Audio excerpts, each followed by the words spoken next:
الحمد لله رب العالمين والعاقبة للمتقين وصلى الله على نبينا ومولانا محمد وآله وصحبه أجمعين أما بعد. وكان لليهود فاشتراه رسول الله صلى الله عليه وسلم بكذا وكذا درهما وعلى أن يغرس لهم نخلا فيعمل سلمان فيه حتى تطعم، فغرس رسول الله صلى الله عليه وسلم النخل إلا نخلة واحدة غرسها عمر، فحملت النخل من عامها ولم تحمل النخلة، فقال رسول الله صلى الله عليه وسلم: ما شأن هذه النخلة؟ فقال عمر: يا رسول الله أنا غرستها، فنزعها رسول الله صلى الله عليه وسلم فغرسها فحملت من عامه. معزز و مکرم ناظرین اکرام، گزشتہ کل ہم نے رحمت دو عالم صلی اللہ علیہ وآلہ وسلم کے مہر نبوت کے سلسلے میں اور حضرت سلمان فارسی رضی اللہ تعالیٰ عنہ کے واقعے کے سلسلے میں نصف حصہ پڑھا تھا. آج ہم اس کا نصف اخیر پڑھنے جا رہے ہیں. ابتدائی حصے میں حضرت سلمان فارسی مختلف لوگوں سے ہوتے ہوئے مدینہ پاک پہنچے تھے، اور پھر وہاں پر جب اطلاع ہوئی کہ رسول صلی اللہ علیہ وسلم یہ ایک شخص ہے جو نبوت کا دعویٰ کرتے ہیں اور اپنے آپ کو خدا کا نبی کہتے ہیں، اور جو اپنے ان عالم دوست نے انہیں کچھ نشانیاں بتائی تھی، اس نشانیوں کو وہ پرکھنے کے لیے آپ کی خدمت میں آتے رہے. جب حضور اکرم صلی اللہ علیہ وآلہ وسلم سے پورا معاملہ صاف ہو گیا اور آپ کی نبوت کی تمام نشانیوں کو انہوں نے دیکھ لیا، تو آپ کی مہر نبوت کو چوما اور آپ پر ایمان لائے اور اپنا پورا قصہ ان کو سنایا. تو پھر رحمت دو عالم صلی اللہ علیہ وسلم نے فرمایا کہ تم اپنے آقا سے مکاتبت کا معاملہ کر لو. یعنی جو یہودی شخص نے ان کو خرید رکھا تھا، تو حضرت محمد الرسول اللہ صلی اللہ علیہ وسلم نے فرمایا حضرت سلمان فارسی سے تم مکاتبت کر لو. اور مکاتبت کا مطلب یہ ہوتا ہے کہ آقا سے یہ طے کر لو کہ بھئی وہ آقا کچھ چیزیں طے کر لیتا ہے، اتنا اتنا کما کر مجھے لا کر دو، یا کوئی شرائط رہتے ہیں تو ان سے مکاتبت کا معاملہ کر لو. تو پھر حضرت سلمان فارسی کہتے کہ میں نے اس سے معاملہ کر لیا. اس نے دو چیزیں بدل کتابت قرار دی، یعنی دو چیزیں اگر تم پورے کر دو تو پھر میں تمہیں آزاد کر دوں گا. اب وہ دو چیزیں کیا تھی؟ ایک یہ تھی کہ 40 اوقیہ نقد سونا، ایک اوقیہ 40 درہم کا ہوتا ہے اور ایک درہم تقریباً 3-4 ماشا کا. دوسرے یہ کہ 300 درخت کھجور کے لگاؤ اور ان کو پرورش کرو یہاں تک کہ اس سے پھل نکل آئے، وہ کھانے کے قابل ہو جائے. چنانچہ حضور اکرم صلی اللہ علیہ وسلم نے جب یہ بات سنی اور حضرت سلمان فارسی نے پورا قصہ بتلایا کہ 40 اوقیہ سونا اسے دینا ہے مالک کو اور 300 درخت لگانے ہیں. ظاہر ہے کہ یہ بڑا مشکل کام ہے کہ 300 درخت لگانا، پھر اس کے پھلنے پھولنے اور ثمر آور ہونے تک کے اس کی دیکھ بھال کرنا. جب وہ سب کے سب ثمر آور ہو جائے اس وقت وہ آقا انہیں آزاد کرے گا. تو یہ بات رحمت دو عالم صلی اللہ علیہ وسلم تک پہنچی اور آپ نے معلوم کیا. چنانچہ حضور صلی اللہ علیہ وسلم نے اپنے دست مبارک سے وہ درخت لگائے، پورے کے پورے درخت دست مبارک سے لگائے، 300 درخت سے، جس میں سے 299 درخت حضور اکرم صلی اللہ علیہ وسلم نے لگائے. ایک درخت حضرت عمر رضی اللہ تعالیٰ نے لگایا تو اس کو پھلنا ہے، اور اسی سال جتنے درخت رحمت دو عالم صلی اللہ علیہ وسلم نے لگائے تھے اسی سال وہ پھلدار ہو گئے، پھل دینے لگے. پھر یہ ہوا کہ کہیں سے حضور کے پاس سونا آیا تھا، حضور نے حضرت سلمان فارسی کو مرحمت فرمایا اور ان کو کہا کہ جاؤ اور اپنی بدل کتابت میں دے دو۔ حضرت سلمان فارسی نے عرض کیا حضور یہ کافی ہوگا؟ وہ تو بہت زیادہ مقدار ادا کرنی، 40 اوقیہ نقد سونا اسے دینا ہے۔ تو حضور نے ارشاد فرمایا حق تعالی شانہ اسی سے اس کا معاملہ پورا فرما دیں گے۔ چنانچہ سلمان فارسی رضی اللہ تعالیٰ عنہ فرماتے ہیں کہ میں اس کو لے گیا، اس میں سے وزن کر کے 40 اوقیہ سونا اس کو تول کر دیا۔ تو یہ پورا قصہ یہاں پر مذکور ہے۔ اس قصے سے بھی یہ معلوم ہوا کہ شمائل کی جو روایت میں حضور صلی اللہ علیہ وسلم کا حضرت سلمان کو خریدنا اس لحاظ سے کہا گیا کہ ان کا بدل کتابت حضور ہی نے ادا فرمایا، اپنے دست مبارک سے درخت لگائے، خود ہی اپنے پاس سے سونا عطا فرمایا جو بدل قرار پایا تھا۔ حضرت سلمان کہتے ہیں کہ 10 سے زیادہ آقاؤں کی غلامی میں وہ رہیں، اور یہی وہ سلمان فارسی ہیں کہ غزوہ خندق میں انہی کے مشورے سے خندق کھدوائی گئی، ورنہ عرب میں اس سے پہلے خندق کھودنے کا نہ دستور تھا اور نہ لوگ اس کو جانتے تھے کہ خندق کھودی جاتی ہے۔ تو وہی جو واقعہ میں نے مختصراً یہاں پر بتلایا، وہی واقعہ اس حدیث میں مذکور ہے۔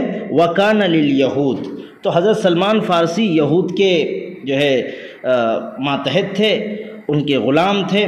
تو فَاشْتَرَاهُ رسول اللہ صلی اللہ علیہ وسلم بِكَذَا وَكَذَا دِرْهَمًا، تو حضور اکرم صلی اللہ علیہ وآلہ وسلم نے جو ہے 40 اوقیہ چاندی کے سونے کے سلسلے میں، سونے کے بدلے میں خریدا، اور اس بات پر بھی بدل کتابت کی گئی کہ وَعَلَىٰ أَن يُغْرِسَ لَهُمْ نَخْلًا، کہ وہ جو ہے کھجور کے درخت لگائیں گے، اور فَيَعْمَلَ سلمان فِيهِ، اور سلمان اس میں کام کرتے رہیں گے یہاں تک کہ حَتَّى تُطْعِمَ، کہ وہ باغ جو ہے ثمر آور ہو جائے، تُطْعِمَ اے تُثْمِرَ۔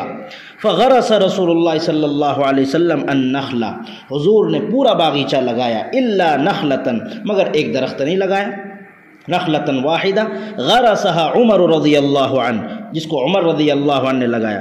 فحملت النخل من عامہا، اسی سال تمام کے تمام کھجور کے درخت پھلدار ہو گئے، ولم تحمل النخلۃ، اور وہ درخت پھلدار نہیں ہو سکا۔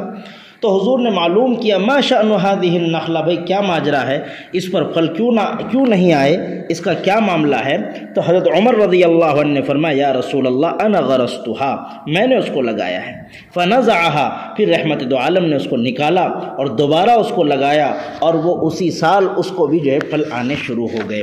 تو بہرحال یہ ایک طویل روایت تھی کہ جس میں اس مقصد کے لیے یہ روایت لائی گئی ہے کہ جس میں رحمت دو عالم صلی اللہ علیہ وآلہ وسلم کے نبوت کی نشانیوں کو پرکھنے کے لیے حضرت سلمان فارسی نے وہ جو عمل کیا، کھجور پہ جو ہے کھجور یا کھانا پہلے صدقے کے طور پر لائے، پھر ہدیوں کے طور پر لائے، اور تیسری نشانی جو انہیں دیکھنی تھی جس کا اس ترجمۃ الباب سے تعلق ہے وہ ہے خاتم رسول، یعنی مہر نبوت جو رسول اللہ صلی اللہ علیہ وسلم کے دونوں شانوں کے درمیان تھی۔ ثم نظر الى الخاتم على ظہر رسول اللہ صلی اللہ علیہ وسلم، تو انہوں نے جو ہے جنت البقیع میں اس کو جو ہے بغور دیکھا، اس کو چوما، اور پھر آپ پر ایمان لے آئے۔ اگلی حدیث ہے حدثنا محمد بن بشار قال حدثنا بشر بن الوضاح انبأنا ابو عقیل الدورقی عن ابی نضرہ العوفی قال سألت ابا سعید الخدری ان خاتم رسول اللہ صلی اللہ علیہ وسلم یعنی خاتم النبوہ، فقال كان في ظهره بضعة ناشزة۔ حضرت ابو نضرہ کہتے ہیں کہ میں نے ابو سعید خدری رضی اللہ عنہ سے حضور اکرم صلی اللہ علیہ وسلم کی مہر نبوت کو پوچھا، مہر نبوت کے تعلق سے پوچھا، تو انہوں نے یہ بتلایا کہ آپ کے پشت مبارک پر ایک گوشت کا ابھرا ہوا ٹکڑا تھا۔ تو اس حدیث کو بھی یہاں پر ذکر کیا، اور اس کی وجہ یہی ہے کہ رحمت دو عالم صلی اللہ علیہ وآلہ وسلم کے جسم اطہر پر پشت کے جانب سے جو ہے مہر نبوت تھی۔ اگلی روایت ہے حدثنا ابو الاشعث احمد بن مقدام العجلی البصری یہ بھی طویل روایت ہے جس کو حضرت عبداللہ بن سرجس روایت کر رہے ہیں۔ وہ فرماتے ہیں کہ میں رسول اللہ صلی اللہ علیہ وسلم کی خدمت اقدس میں حاضر ہوا۔ اتیت رسول اللہ صلی اللہ علیہ وسلم وهو فی ناس من اصحابہ، آپ اپنے صحابہ کے ساتھ تشریف رکھتے تھے، ایک مجمع میں تشریف رکھتے تھے۔ فدرت هكذا من خلفہ، تو میں دارا یدورو سے درتو، میں رسول اللہ کے پیچھے گھوما، یعنی چکر لگایا میں نے رسول اللہ صلی اللہ علیہ وسلم کے پیچھے میں جو ہے گھوم رہا تھا۔ اور راوی نے گویا حضرت عبداللہ بن سرجس نے یہ کر کے بتایا، اپنے جو ہے ساتھیوں کو یہ کر کے بتایا میں اس طرح گھوم رہا تھا۔ تو رسول اللہ صلی اللہ علیہ وسلم نے اس کو محسوس کر لیا کہ یہ جو ہے کیوں گھوم رہے ہیں۔ فعرف الذی ارید، تو آپ نے جان لیا کہ میں کیا چاہ رہا ہوں، تو آپ نے اپنے پیٹھ سے جو ہے چادر کو نیچے کر لی۔ فالقى الرداء، چادر کو نیچے کر لی، عن ظہرہ۔ فرأیت موضع الخاتم على کتفیہ مثل الجمع، تو میں نے مہر نبوت کی جگہوں کو دیکھا جو دونوں شانوں کے درمیان تھی، مثل الجمع، مٹھی کی طرح، حولها خیلان کأنها ثآلیل، اور اس کے ارد گرد جو ہے حولها خیلان، یہ خال کی جمع ہے جس کے معنی تل کے آتے، سیاہ نقطے جیسے ہوتے ہیں اور یہ سرخت ہے۔ حولها خیلان، اس کے ارد گرد تل ہے، گویا کہ وہ جو ہے ابھرے ہوئے مسے ہیں، مسہ چنے کے برابر جو چیز ہوتی ہے سخت ہوتی ہے، سؤلول کی جمع ثآلیل۔ فرجعت، جب میں نے مہر نبوت کو پورے اطمینان کے ساتھ دیکھ لیا اور اپنے دل کو سکون حاصل کر لیا، تو پھر میں رسول اللہ صلی اللہ علیہ وسلم کے سامنے آیا، لوٹا، حتی استقبلتہ، میں رسول اللہ کے سامنے آیا۔ فقلت غفر اللہ لک یا رسول اللہ، اللہ نے آپ کی مغفرت فرما دی ہے۔ گویا انہوں نے اس آیت کی طرف اشارہ کیا جو قرآن کریم میں ہے، لیغفر لک اللہ ما تقدم من ذنبک، کہ اللہ تعالیٰ نے آپ کے تمام گناہ معاف فرما دی ہے۔ تو حضور نے بھی فرمایا، فقال وَلَكَ، اللہ تمہاری بھی بخشش فرمائے، تمہارے بھی گناہ معاف فرمائے۔ فقال القوم، تو لوگوں نے کہا، جو ہے یہاں پر حمزہ استفہام محذوف ہے، استغفر لک رسول اللہ، کیا اللہ کے رسول نے تیرے لیے مغفرت کی دعا کی ہے، مغفرت دعا کی ہے؟ فقال نعم، تو صحابی رسول عبداللہ بن سرجس کہتے کہ ہاں، میرے لیے کیا خاص ہے، رسول اللہ تو پوری امت کے لیے دعا فرماتے ہیں۔ اور پھر یہ آیت تلاوت فرمائی، واستغفر لذنبک وللمؤمنین والمؤمنات، آپ اپنے گناہ سے مغفرت طلب کیجئے، اور مومنین اور مرد اور مومنین عورتوں کے لیے بھی جو ہے مغفرت طلب کیجئے۔ اب استغفار کے کیا معنی؟ رسول اللہ صلی اللہ علیہ وسلم تو معصوم عن الخطا تھے، تمام گناہوں سے بری تھے، آپ سے کوئی گناہ کا تصور نہیں تھا، اس کے باوجود استغفار اللہ تعالیٰ فرماتے واستغفر لذنبک۔ ایک معنی تو یہ ہے کہ جب کوئی معصوم ہے، گناہ نہ ہو، تو استغفار بلندی درجات کے لیے ہوتے ہیں۔ دوسرا مطلب یہ ہے کہ امت کو تعلیم کے لیے کہ جب نبی جو بخشائے ہیں وہ جو ہے گناہوں کے سلسلے میں اس قدر جو ہے فکر مند ہے اور بار بار کئی 100 مرتبہ اللہ کے حضور جو ہے استغفار کرتے ہیں، تو اے مومن عورتوں، اے مومن مردوں، تمہیں اور جو ہے ہمیں کس قدر جو ہے استغفار کی کثرت کرنی چاہیے۔ تیسرا ایک مطلب یہ ہے کہ کل قیامت میں بھی رسول اللہ صلی اللہ علیہ وآلہ وسلم جو ہے جو شفاعت ملے گی، اسی سے یہ استغفار بھی ہے کہ پوری امت کے لیے آپ شفاعت طلب کریں گے۔ تو بہرحال اس حدیث میں بھی جو ہے مہر نبوت کا تذکرہ ہے۔ تو رحمت دو عالم صلی اللہ علیہ وآلہ وسلم نے امت کے لیے بڑی دعائیں فرمائی ہیں، اور جو ہے دعاؤں کا جو ہے بدلہ تو ہم نہیں دے سکتے، حضور کا جو ہے بدلہ تو ہم ادا نہیں کر سکتے، لیکن اس کا ایک ادنا سی ہم کوشش یہ کر سکتے ہیں کہ ہم کثرت کے ساتھ ہمارے حضرت محمد محمد الرسول صلی اللہ علیہ وآلہ وسلم پر کثرت کے ساتھ درود پاک کا نذرانہ پیش کرتے رہیں اور حضور کی خدمت میں صلاۃ و سلام پیش کرتے رہیں، چلتے پھرتے اٹھتے بیٹھتے رسول اللہ پر درود بھیجتے رہیں، کیونکہ اللہ کے رسول نے فرمایا من صلی علیہ صلاۃ صلی اللہ علیہ عشرا، کہ جو مجھ پر ایک مرتبہ درود پہ بھیجتا ہے اللہ رب العزت اس پر 10 رحمتیں نازل فرماتے ہیں۔